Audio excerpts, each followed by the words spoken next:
For all its noise and confusion, the modern-day trade show is a unique environment filled with opportunity for you and your valuable products.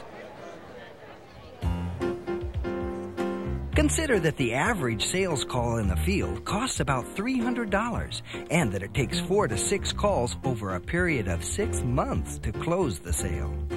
Now, consider that the average trade show could bring several hundred, even thousand potential customers right to you, where over the course of a few days, hours, or even minutes, you can move these people from an unknown, that is, someone you don't know, to a suspect, someone who shows an interest, to a prospect, someone looking to buy, to a customer. When viewed from this perspective, trade shows transform from a bothersome, chaotic chore to a tremendous sales opportunity. That is, once you bridge the gap between trade shows and sales. Before choosing a trade show, you must first determine who will attend, how many will be prospects, what they'll want to see, and how many will buy in the next 3 to 6 months. Next, decide how much you're willing to spend per contact. And then you're set to go to work, maximizing your investment. First, you'll need to define the results you want from your trade show.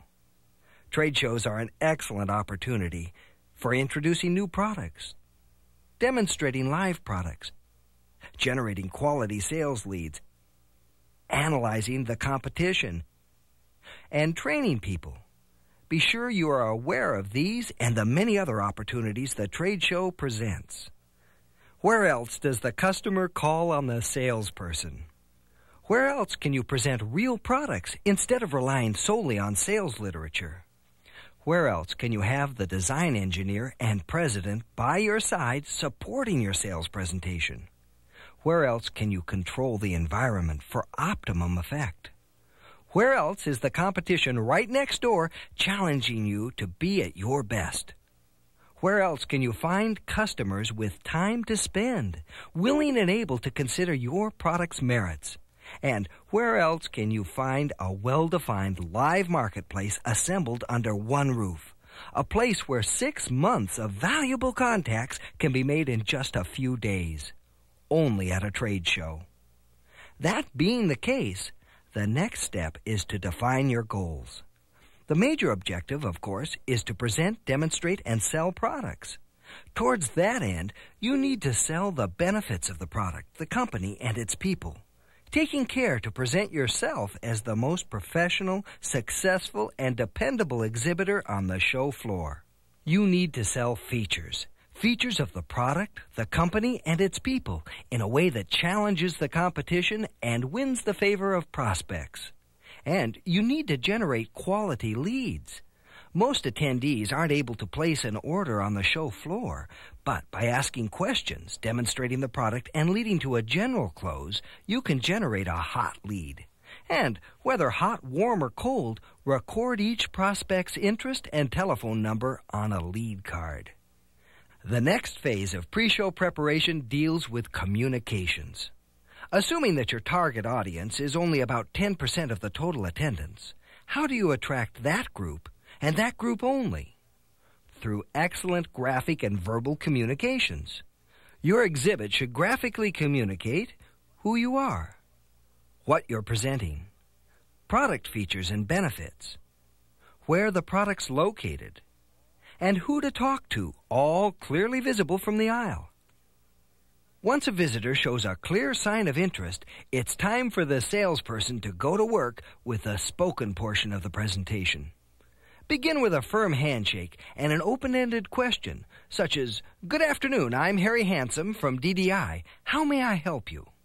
This should be followed by a series of tactfully presented probes, gently inquiring about the prospect's interest in the product, attitude towards the company, requirements or applications, purchasing timetable, budget, and buying influence.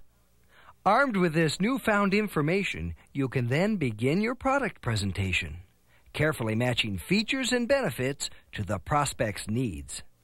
Solving problems is a good first step, keeping in mind that any product is purchased when its value exceeds its cost.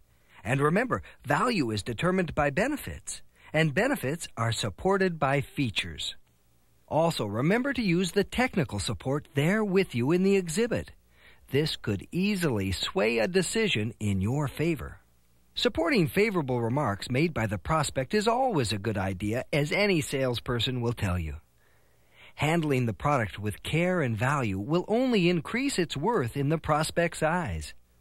Prove your product's superiority over the competition by demonstrating its features and, if possible, allow the prospect to use the product. After all, when was the last time you bought a car without driving it? And if you know you have an edge, go ahead and suggest a challenge with the competition. Once the prospect is satisfied with the product presentation, your next step is to ask for a commitment. Using your best closing questions, try to obtain agreement, or at least determine the next purchasing step. Be sure to gather as much information as possible and write it on the back of the lead card along with your name.